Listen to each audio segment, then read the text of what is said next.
parte, come promesso, il piano straordinario di disinfestazione della regione da 500.000 euro. I veleni liberati nell'aria intossicano il dibattito politico. Dopo giorni di attacchi subiti è l'assessore Coletto a pungere i sindaci. Da nostre verifiche, circa 200 comuni su 500 e passa non si sono attivati.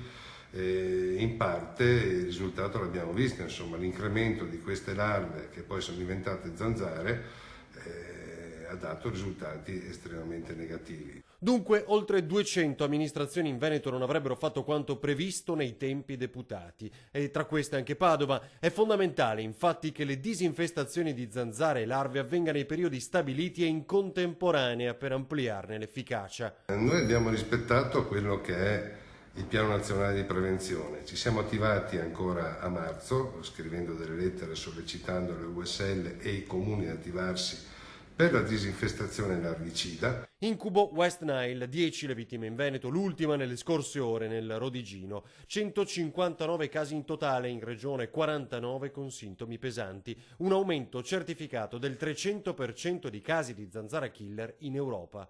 Non c'è né un'epidemia né una pandemia.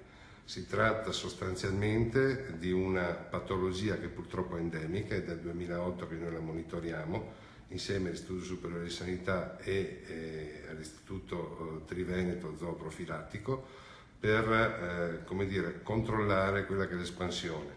Le nostre trappole per catturare le zanzare sono una ogni 15 km quadrati. La disinfestazione straordinaria comincia proprio dai 75 comuni polesani, dai punti di maggiore aggregazione come sagre, scuole e parchi, quindi toccherà a Padova, Verona e le altre province. Causare l'incremento di questo tipo di zanzara è appunto il clima sempre più tropicale.